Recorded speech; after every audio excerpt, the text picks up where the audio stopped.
Hey everyone, this is Allison. I'm going to do a couple of screencasts in a row here to kind of show off some of the new features of sliders in Storyline 2. So this is the very first one, and I'm going to show you how to use a slider to change states of an object, like we do here.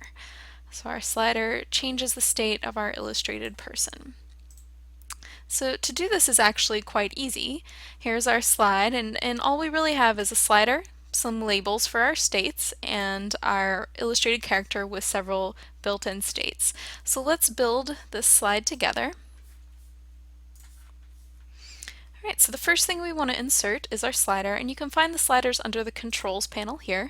There are three different types. I'll just go with this one. And we can draw out our slider. Now there's a lot you can do for the way sliders look, and we'll go over that in another screencast in a bit. But for now we're just going to focus on these properties of the slider.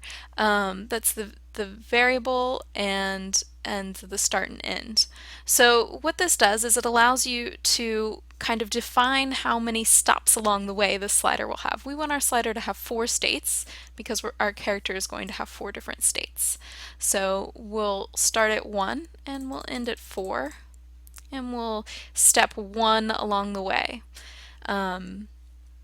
And our variable here is slider 2, which it automatically generated, and you can also change this variable to be something custom just by dropping this down here. Alright, so we have our slider created. Now let's go ahead and insert an illustrated character. And the reason I chose these illustrated characters for this is that they're already, they come with some built-in states that makes this a little bit easy to demo. So here we want to give her some states, and we can choose which those are. So let's make her happy first, and then let's give her stressed. Then let's give her disappointed.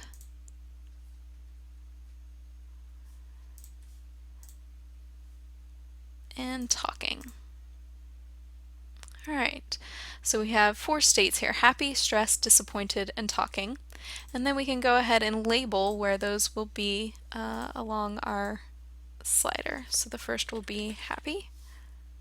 Let's put them up here so we have a little more room. Second will be stressed. Disappointed.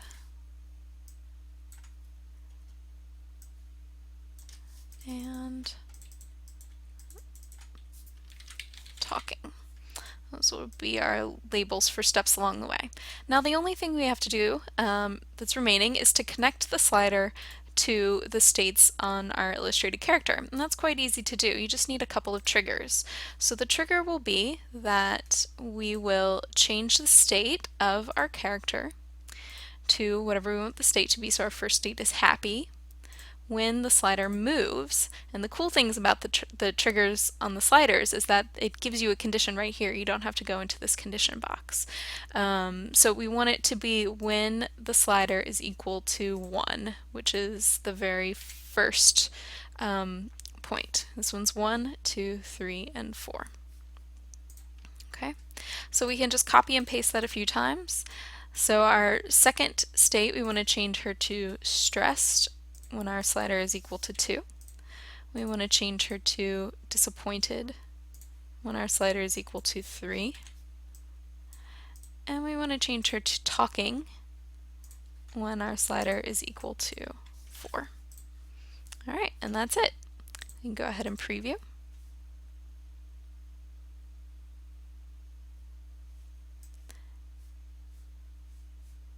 And there it is. And that's how you can use a slider to change states in Storyline 2.